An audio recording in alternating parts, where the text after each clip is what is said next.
mengetahui penyebab kematiannya. Perburuan makhluk jadi-jadian di desa Keramat masih terus berlanjut. Sayembara terus berdatangan dari orang-orang kaya yang takut akan didatangi oleh makhluk berbadan manusia berkepala kerbau dengan tanduk panjang membara menyala. Makhluk peneror desa Keramat yang membunuh para perangkat desa serta orang-orang yang bermain dengan anggaran desa. Perangkat korup yang kerjanya hanya memperbesar perutnya sendiri. Hasil lelangan sawah garapan desa diselewengkan oleh perangkat desa yang tidak bertanggung jawab. Korbannya sudah 2 orang, yaitu Pak Kepala Dusun dan juga ulu-ulu atau petugas pengairan. Malam itu gerimis. Dirjo bersama 3 temannya, Warli, Yanto, dan Puji berjalan dak ke rumah Pak Lurah.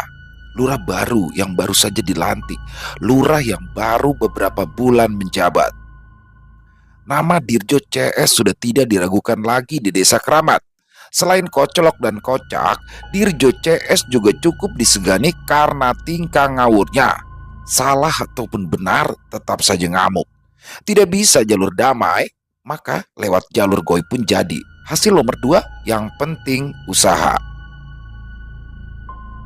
Korban yang pertama adalah Bapak Kepala Dusun yang bernama Kahono. Masih muda, baru punya anak 2, ditemukan meninggal dalam keadaan mengenaskan. Bagaimana tidak mengenaskan? Ia ditemukan di pinggir sawah garapan kelurahan, tubuhnya dalam keadaan telanjang bulat, tanpa sehelai benang pun menempel di tubuhnya. Dan sebagian perutnya sudah terkelupas karena dimakan kepiting sawah atau biasa disebut yuyu. Kepiting-kepiting itu masih saja santai memakan tubuh Kahono hingga saat ditemukan oleh Mbah Kasiran yang sedang mencari rumput untuk pakan ternaknya. Akhirnya geger. Hampir seluruh penduduk desa Keramat datang hanya ingin menyaksikan dan mendengar kisah mengerikan tentang Kahono, kepala dusun mereka yang sudah ditemukan tewas dalam keadaan mengenaskan. Tangis keluarga pecah ketika jasad Bapak Kepala Dusun ditemukan yang sebelumnya sempat menghilang semalaman.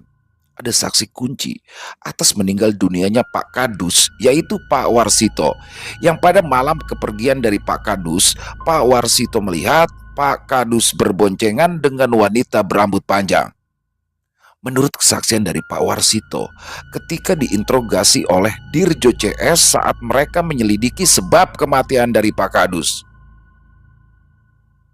Pak Warsito, Pak Warsito, tunggu sebentar Pak, teriak Dirjo memanggil Pak Warsito yang sedang memanggul keranjang berisi rumput.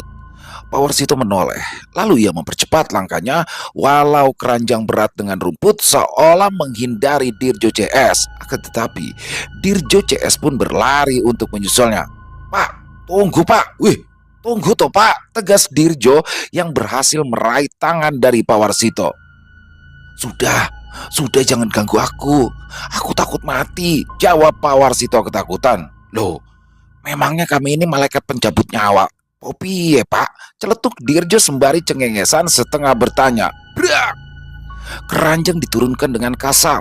Kemudian Pak Warsito duduk. Ia terlihat pasrah.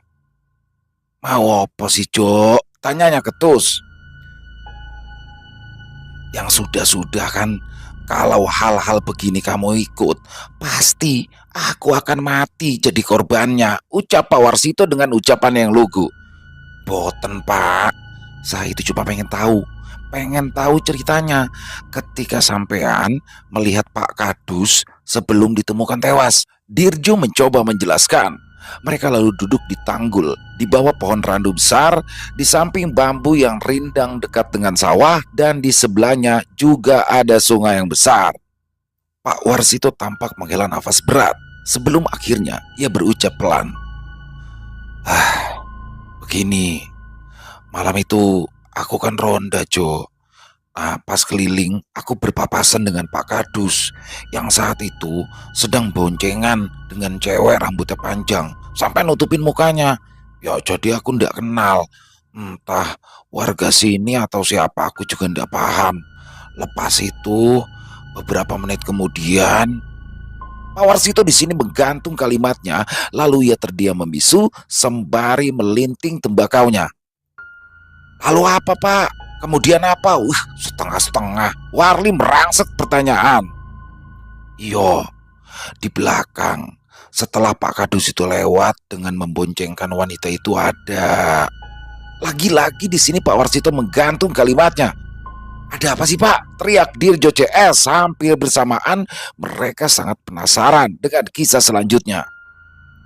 Tapi jangan sampai kamu sebarkan berita ini, karena hanya kalianlah yang tahu.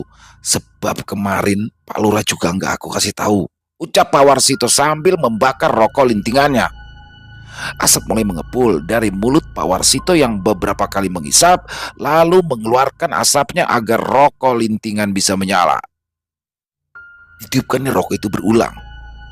Ya apa, Pak? Sautianto bertanya seolah ia tidak percaya dengan ucapan Pak Warsito. Seseorang yang menuntun kerbau, ucap Pak Warsito tiba-tiba. Suaranya sangat lirih, tatapannya menerawang jauh. Maling, ucap Puji penasaran. Bukan. Kedua ujung tanduknya itu terbakar. Masih jelas terlihat apinya, ucap Pak Warsito menjelaskan. Lah, ngada-ngada, tegas Dirjo tidak percaya. Jo, lama-lama tak baco arit loh. Hah? Serius iki loh, bentak Pak Warsito emosi.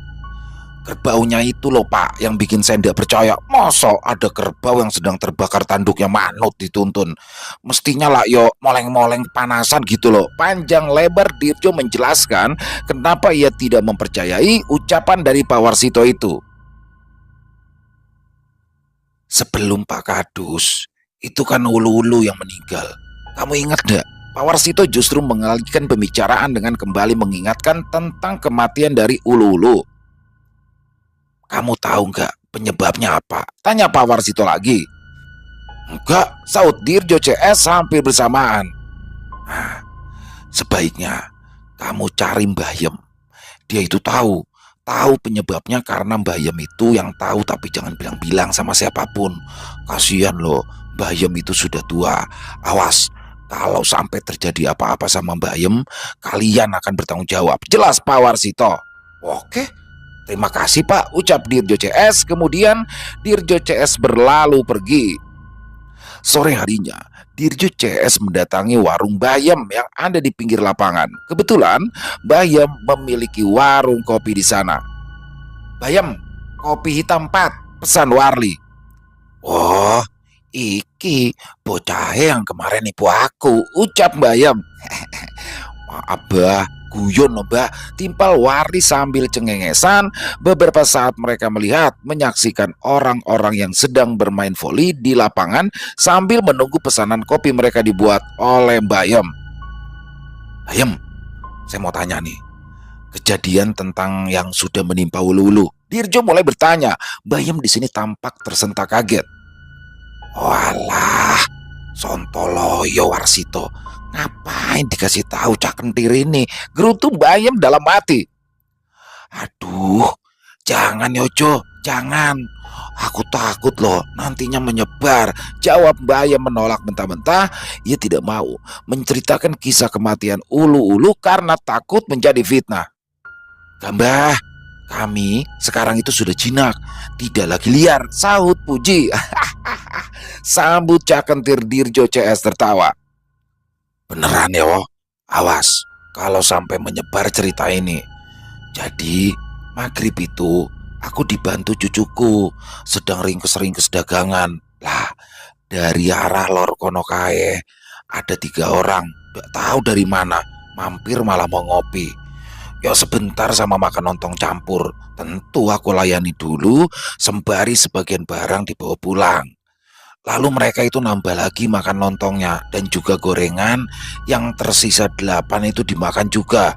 Ya aku senang toh, daganganku laris manis. Bayem memulai ceritanya. Suara kopi di seruput terdengar. Terlihat Bayem celingukkan ke kanan dan ke kiri seperti ketakutan, seolah Bayem tidak ingin ada orang lain yang mendengar saat ia menyampaikan cerita itu. Rokoknya satu, Mbah, ucap Dirjo walau dia sebenarnya mengantongi rokok. Ya sekedar biar kelarisan bayamnya sekaligus mengurangi ketegangan agar bayam lebih rileks. Oh, bayam menyodorkan rokok sebatang, kemudian Warli, Puji, dan Yanto ikut-ikutan meminta rokok. Oh ya Mbah, gimana? Tadi lanjutan ceritanya loh, tanya Dirjo kemudian. Bayam di sini tampak menghela nafas berat. Salah satu dari mereka itu berucap gusar. Kok bisa kita diajukan? Kita tidak diberi makan, malah sawahnya dijual. Uangnya dimaling rame-rame. Awas saja kalau ndak celaka. Begitu ucap salah satu dari mereka. Bayam menjelaskan. Modiar, saut Dirjo dengan keras. Bajingan kamu Jo, ngagetin aja. Bayam mengumpat sambil memegangi dadanya. Sudah kuduga ini. Ini pasti ada kaitannya sama lelang. Wes, kita tinggal telusuri siapa selanjutnya, siapa dalangnya, tegas Dirjo. Hati-hati Ojo, kasus ini rumit sekali. Bayam berpesan. Siap Bayam, laksanakan, tegas Dirjo makin kencang suaranya. Malam itu, Dirjo CS mulai mendatangi RW-RW dari RW 1 sampai RW 4. Mengintegrasi RW pertama tidak membuahkan hasil karena RW 1 tidak tahu apa-apa mengenai pelelangan mengkok desa. Maksudnya, warganya tidak ada yang ikut lelang di balai desa. Namun, hasil menginterogasi ketua RW 1, Dirjo justru bisa menyimpulkan bahwa sesungguhnya ketua RW 1 banyak tahu tentang lelang tersebut. Tetapi, ia seolah seperti berusaha menutupinya dengan berpura-pura tidak tahu apa-apa. Dirjo sangat yakin akan hal ini. Walau ketua RW 1 tidak banyak memberikan informasi dan terus saja menghindar saat Dirjo mencoba mengajukan pertanyaan, bahkan beberapa kali berusaha mengubah topik pembicaraan. Berpindah ke RW 2 dan 3 sampai dengan RW 4 dan tidak menghasilkan apa-apa. Sudah hampir larut malam, kentir CS tiba-tiba berhenti di depan rumah yang lumayan bagus. Ya, itu adalah rumah Pak Peyes. Dan Pak Peyes sendiri adalah salah satu perangkat desa. Ada apa Ji? Tanya Dirjo. Aku mencium bau kematian Jo, terang Puji serius. Ya, Puji walaupun masih muda, ia memang memiliki kelebihan khusus dalam hal mendeteksi hawa-hawa kematian. Alah, ngawur kowe Ji, saut Yanto. Loh, iya bener. Cium ini, aroma daging kebakar, bau sangit kain terbakar, amis darah bercampur jerit kesakitan, terang Puji lagi. Tampak Puji tidak nyaman, sorot matanya bergidik ngeri, tubuhnya mulai gemetar, keringat dingin mulai mengusur sebesar biji jagung membasahi tubuhnya. Jantungnya berdetak kencang, tak beraturan menggedor dadanya. Dari arah kebonan samping rumah Pak Peyes, suara gemuruh dengan asap mengepul, geraman binatang besar terdengar sangat jelas. Ayo cepat sembunyi, teriak Warli. Puji dan Yanto langsung memarkirkan sepeda motornya, sedangkan Dirjo dan Warli langsung bersembunyi di bawah tanaman pagar. Kalau di kampung memang begitu, akan ada tanaman khusus yang digunakan sebagai pagar. Sesaat setelah mereka semua bersembunyi, lengkingan panjang terdengar sangat memilukan seperti jerit kesakitan. Dua nyala api yang lumayan membara terlihat di sela-sela semak dan juga tanaman singkong. Yanto dan Puji memutar ke samping rumah, mengendap-endap berusaha mencari jalan pintas supaya bisa sampai ke belakang rumah. Nyegat. Jo, tangkap! Yanto tiba-tiba berteriak memberikan perintah kepada Dirjo. Tangkap Popo! Sahut Dirjo kebingungan. Ia memeki keras agar Yanto mendengar jawabannya. Lari ke situ, jawab Puji. Apaan sih? Sahut Warli juga bingung. Kebo, cerewet, teriak Puji mengumpat sekaligus menjelaskan. Suara deru kaki besar menghentak tanah. Dengus nafas besar tiba-tiba melengking membahana memekakan telinga. Bumi tempat mereka berpijak tiba-tiba saja seolah terjadi gempa. Dirjo CS menutupi telinga mereka yang mulai terasa sakit karena suara makhluk yang kini sedang berjalan di depan mereka. Makhluk itu berbadan manusia tapi berkepala kerbau dengan tanduk menyala di kedua ujungnya. Hanya saja ukuran tubuhnya sangat besar, lebih mirip raksasa. Sosok manusia berkepala kerbau kini sudah terkepung di belakang dan depan samping kanan kiri oleh Cak Kentir. "Tangkap, Des!" teriak Dirjo. "Loh, kenapa kamu kesini?" tanya Warli sembari menghadang dengan kedua tangan direntangkan. Ya, kalau dipikir-pikir, Warli ini sedikit bernyali. Dia sangat berani menghadang makhluk itu, sedang ukuran tubuhnya sangat kecil jika dibandingkan dengan makhluk yang dihadangnya. "Mateni Peyes," makhluk itu menjawab dengan tegas. Tanpa rasa takut sedikit pun, Warli kembali mengajukan pertanyaan. "Walah, parah ini. Kenapa sampean pengen bunuh Peyes?" tanya Warli masih menghadangnya sambil tetap merentangkan kedua tangan. Agak gila. Dia pikir tangannya itu cukup kuat untuk menangkap makhluk yang ada di hadapannya. Demi menyaksikan sahabatnya yang sangat berani itu, Dirjo juga sekarang maju lalu berdiri di samping Warli. "Kalian semua bodoh. Peyes itu sudah ikut korupsi uang lelang sawah garapan desa," bentak sosok berkepala kerbau dengan garang, kemudian menyabetkan tangannya. Ujung tangannya berbentuk teracak atau berbentuk seperti kaki kerbau, sapi maupun kuda. Makhluk itu menghantam kepala Dirjo yang kebetulan kepala Dirjo lah yang sangat dekat dengan makhluk itu. Pletak! Suara teracak menghantam kepala Dirjo. Ia pun lalu terpental jauh, menabrak tumbuhan pagar dan nyongsep di bawah pagar. Sementara Warli lebih gesit. Ia berhasil menghindar. "Bajigur!" Dirjo mengumpat lantang. Suara Dirjo terdengar kesakitan. Warli segera menolong sahabatnya hingga peluang ini pun dipergunakan oleh sosok manusia berkepala kerbau untuk melarikan diri. Jika dipikir-pikir, bisa saja makhluk itu menghabisi mereka semua, tapi entah kenapa itu tidak dilakukan. Ternyata kepala Dirjo terluka parah. Luka di bagian kepalanya itu terlihat hingga menganga. Ketiga temannya pun langsung membawa lari Dirjo yang berlumuran darah. Darah dari kepala Dirjo mengucur cukup deras hingga membasahi tubuhnya. Seluruh teman-temannya menjadi panik. "Sudah, tenang aja. Pelan-pelan saja, Des. Masih jauh dari nyawa." "Slow," ucap Dirjo yang berada di dalam gendongan Warli, yang kala itu sangat panik. "Udah semukui. Wong sudah berlumuran darah kayak gini kok masih bilang tenang," ucap Warli mengumpat mengomeli Dirjo. Dirjo dipanggul seperti memanggul anak kecil. Entah kekuatan dari mana hingga Warli kuat memanggul Dirjo. Mungkin karena saking paniknya. "Kebidan aneh aja," teriak Yanto sambil memutar motornya yang terparkir di tepi jalan. "Ya, setuju," jawab Puji tak kalah panik. "Bertahan ya, Jo, bertahan. Jangan sampai merem," teriak Warli sembari menangis. Celetak, suara kepala Warli dikeplak Dirjo. "Cuma luka dikit, ngapain sih kowe nangis?" "Gendeng," celetuk Dirjo yang masih digendong Warli. "Lawang basah kuyup sama darah kok bilang cuma dikit, Jojo," jawab Warli kesal. Beberapa saat kemudian, sepeda motor mereka pun sudah melesat bagai anak panah menuju ke rumah Bubi dan Nani. Tok tok tok, tok tok tok. "Bu, Bu Nani, tolong Bu, tolong!" teriak Warli. Puji dan Yanto bergantian. Untung saja Ibu Bidan Nani cepat keluar. "Ada apa?" tanya Bu Nani tampak masih mengantuk. "Ini Bu, kepala Dirjo diselentak sama kebo," jawab Warli menjelaskan. "Walah, lah kok bisa malam-malam diselentak kerbau?" tanya Bubi dan Nani masih bingung. "Sudah, ayo Bu masuk." Bubi dan Nani mempersilahkan mereka masuk. Mereka lalu memapat Dirjo untuk segera masuk ke dalam rumah Bubi dan Nani. Untung saja tidak kena mata. Coba kalau kena mata bisa meletus, ucap Bubi dan Nani setengah mengomel sembari membersihkan luka di kepala Dirjo yang terluka. Akhirnya Dirjo dijahit dengan luka jahitan yang cukup panjang di kepalanya. Setelah selesai, Dirjo dan teman-temannya berpamitan dan bergegas membawa Dirjo pulang. Kenapa manusia berkepala kerbau itu bisa melukai?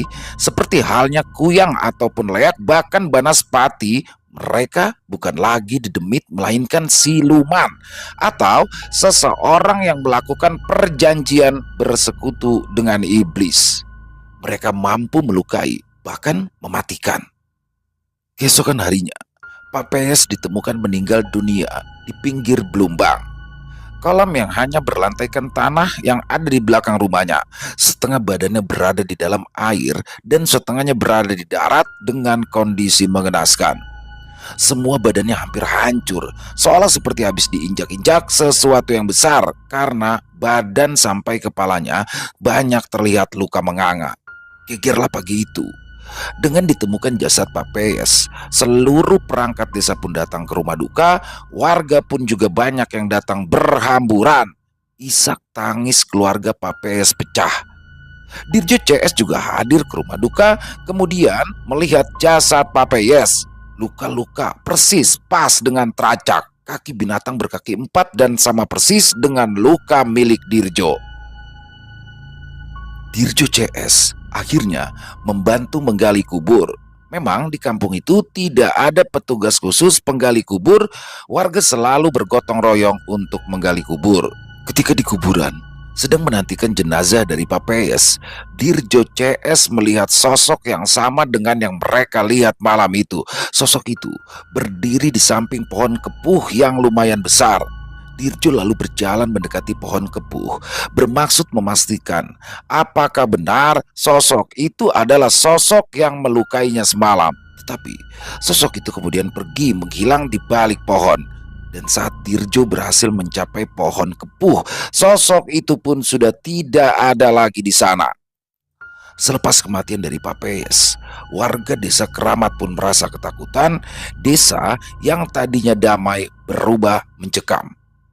3 perangkat desa sudah meninggal dunia secara mengenaskan, sedangkan penyebab kematian belum bisa terungkap walaupun banyak orang yang sudah menyelidiki. Dirjo beberapa hari ini sibuk mengatur strategi agar bisa mengungkap kasus kematian yang menyerang para perangkat desa. Penyebabnya memang belum diketahui, tetapi Dirjo sudah mulai memperhitungkan cerita dari Mbayem. Pertama, ucapan pembeli yang ada di warung Bayem kala itu, kedua tentang sosok kerbau yang menyala tanduknya. Dari 2 hal membuat Dirjo CS berpikir keras sampai akhirnya sebuah kesimpulan diambil yang lebih mirip sebuah jalan pintas. Suatu malam, dengan kepala yang masih nyut-nyutan jika tersentuh tangan, Dirjo dan kawan-kawannya mulailah dengan ide dan juga gagasan serta pemikiran yang pintas agar waktu bisa terpangkas. Ternyata ini semua tentang sawah bengkok, Jo. Jadi kita harus menyelidiki dari mulai kepala desa. Tegas Warli. Masuk. Cakep, saut Dirjo. Udah, ayo kita satronin Balura saja. Ajak Yanto. Puji pun mengangguk tanda setuju. Cah Kentir CS segera meluncur bagai anak panah menuju ke rumah Mbah Lurah yang memang tidaklah terlalu jauh, hanya butuh beberapa menit dengan mengendarai sepeda motor.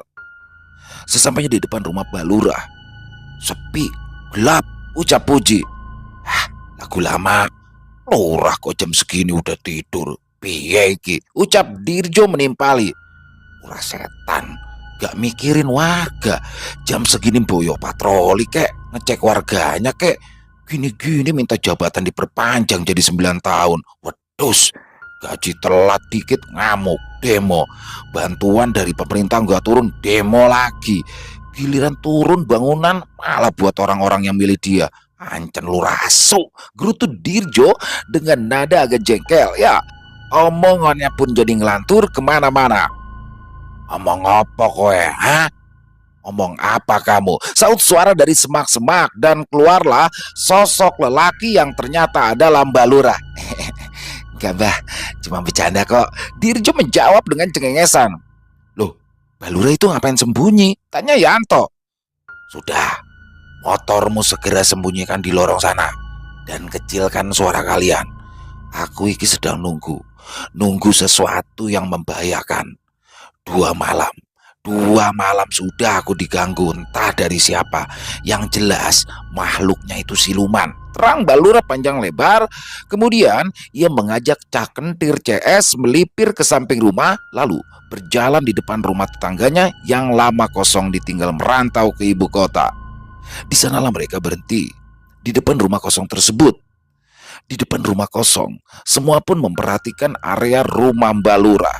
Sebagai lurah, tentu tidak kosong-kosong amat. Jelas backingannya kuat juga dari segi goib. Mbak Lurah, Mbak Lurah ikut korupsi oh? Tanya Dirjo menebak. Ya, dasar Dirjo. Bahkan dia tidak takut pada Mbak Lurah. Korupsi apa? Alih-alih menjawab pertanyaan Dirjo, Mbak Lurah malah balik bertanya. Ya, uang lelang itu Mbak, jawab Dirjo pelan. Mbak Lurah tidak menjawab, hanya diam. Ia nampak gugup. Nah, kalau memang benar, berarti Mbak Lurah sudah masuk daftar korban kematian ini. Saya ini sudah tahu semua, Mbak. Dirjo menatap tajam mata Mbak Lurah yang ditatap nampak semakin gugup. Ya, saya sih berharap Mbak Lurah jujur deh. Itu pun jika Mbak Lurah menginginkan hal-hal buruk tidak terjadi lagi. Tapi ya terserah Mbak Lurah. Kalau memang mau resiko ini ya silakan saja. Saya hanya coba mengingatkan. Dirjo mengoceh panjang lebar. Mbak Lurah tampak melongo diomelin Dirjo. Tolong, tolong selamatkan aku. Jika kau mau menyelamatkanku, maka akan aku beri uang masing-masing 1 juta. Dan uang lelang itu akan saya kembalikan. Ucap Mbak Lurah ketakutan. Tiba-tiba tubuhnya tampak menggigil. Keringat dingin tampak mulai membasahi wajahnya, bercucuran hingga seperti hujan. Tiba-tiba terdengar suara pecut yang dimainkan seolah seperti penggembala kerbau. Kemudian dari arah kegelapan, 2 nyala api berkobar semakin mendekat lalu masuk ke halaman rumah Mbak Lurah. Dirjo kaget bukan kepalang. Begitupun yang lainnya. Mereka menyaksikan sosok yang sama dengan sosok yang ada di kebonan Papayes malam itu. Wah, ini kerbau gila ini. Dia ini nih yang sudah menghantam jidatku pakai teracaknya. Dia juga yang sepertinya sudah membunuh Papayes. Batin Dirjo mengumpat. Ya, ia masih kesal dengan sosok siluman kerbau itu. Ayo, kita tangkap hidup-hidup. Kita butuh tahu siapa orang di balik ini semua. Bisik Dirjo pelan berbisik kepada semua temannya, lalu memberikan kode, dan kode itu hanya Cak Kentir yang tahu. Setelah semua temannya terkondisi sesuai kode dari Dirjo, Dirjo pun lalu keluar dari tempat persembunyiannya, berjalan kaki ke arah sosok siluman kerbau yang kini sudah berada di dalam pendopo dengan posisi membelakangi Dirjo. Sosok tersebut berhenti, diam. Sementara Dirjo mulai membaca mantra. Dirjo yang merasa tertantang akhirnya berucap dengan lantang. Mbah Lurah itu sedang pergi. Kalau ada masalah cukup denganku saja. Aku akan membalaskan dendam. Itu loh, teracakmu sudah menghantam jidatku. Ucapan Dirjo yang lantang bukannya disambut tapi malah diabaikan. Makhluk itu tetap berdiri dengan tenang membelakangi Dirjo. Dirjo yang merasa tidak dihiraukan kembali mengumpat. Wah, sutenan. Dirjo kemudian berlari menyerang sosok tersebut. Sosok itu pasrah, seolah seperti tidak ada tenaganya sama sekali. Ia pun lalu terjerembab jatuh karena dorongan dari Dirjo. Cukup membuat sosok tersebut tersungkur menghantam kusen kayu jati dan membuat sosok siluman itu tak berdaya. Rupanya mantra yang sudah dirapal oleh Dirjo telah benar-benar mampu melumpuhkan makhluk itu. Ternyata mereka telah secara diam-diam menyebarkan sesuatu yang menjadi kelemahan sosok siluman kerbau di halaman dan juga di sekitaran rumah Mbah Lurah. Karena Dirjo CS sudah begitu yakin bahwa Mbah Lurah adalah korban selanjutnya. Tentu, menaklukkan sekutu manusia itu lebih mudah kalau yang mempunyai kendali tersebut. Ketangkep Des, cepat bawa tali, teriak Dirjo bergegas. Ketiga temannya berlari mendekat, sedangkan Mbah Lurah masih diam terpana di tempat persembunyiannya. Setelah itu, teracak kerbau diikat dengan atas bawah hingga membuat sosok itu hanya bisa terlungkup atau tengkurap menghadap ke arah bawah. Mbah Lurah kemudian dipanggil agar segera merapat.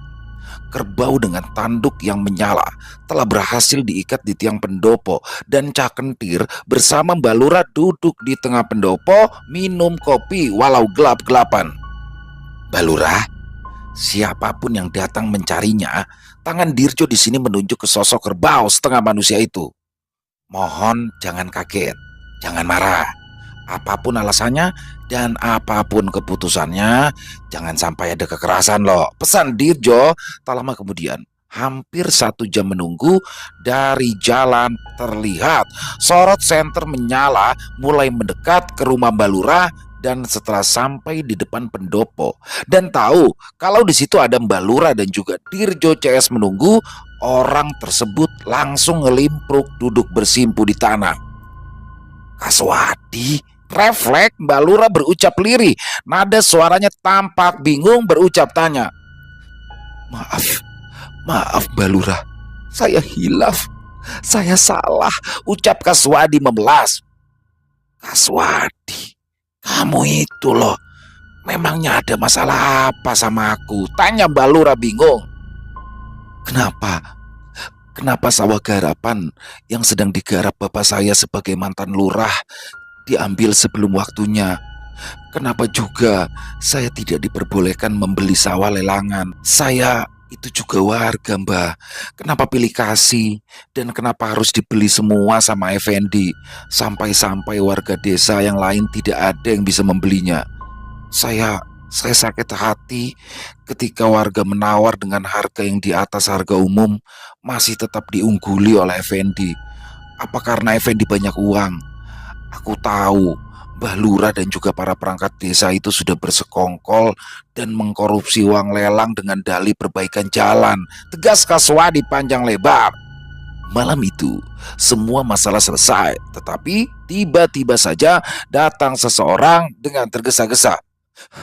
Pak Lurah, Pak Lurah, Ciloko Pak, Ciloko, suara dari jauh, ia sudah berteriak. Ada apa Mardi? Tanya Mbak Lurah saat laki-laki itu mendekat. Ketiwasan Mbah, ketiwasan Mbak Lurah. Mardi menjawab ketakutan. Ya kenapa? Yang jelas toh kalau bicara, jangan sepotong-sepotong, ucap Mbak Lurah lagi. Waker sama Mudin meninggal Mbah, jawab Mardi. Semua orang kaget dan langsung berdiri. Loh, bisa nih mati? Tanya Dirjo senyeletuknya. Matinya kenapa? Mbak Lurah menegaskan pertanyaan Dirjo. Mengenaskan sekali Pak, perutnya meledak, banyak serpihan emas toh Pak, jawab Mardi sembari mengeluarkan sesuatu dari dalam plastik klip berwarna putih. Kemudian Mbak Lurah melihat benda kecil seolah seperti emas kemilau gepeng lebar sebesar biji padi. Di ujungnya terlihat daging memerah. Loh, apa ini Cuk? Tanya Pak Lurah bingung sambil menunjukkan benda yang ada di tangannya kepada Dirjo. Dirjo mencoba meneliti benda kecil kemasan tersebut, lalu ia membakarnya dengan korek api dan tiba-tiba saja benda tersebut menggeliat seperti belatung. Dirjo kaget lalu mengembalikan ke dalam plastik. Gongso, ucap Warli memecah keheningan. Kemudian lampu dihidupkan dan Kaswadi pun disuruh pulang. Pulanglah Kaswadi. Bilang sama bapakmu bahwa aku akan menarik semua sawah lelang dari Effendi. Dan aku berjanji akan mengembalikan hakmu asal tidak ada lagi korban setelah Mbak Waker dan juga Pak Mudin, ucap Mbak Lurah lemas. Bukan aku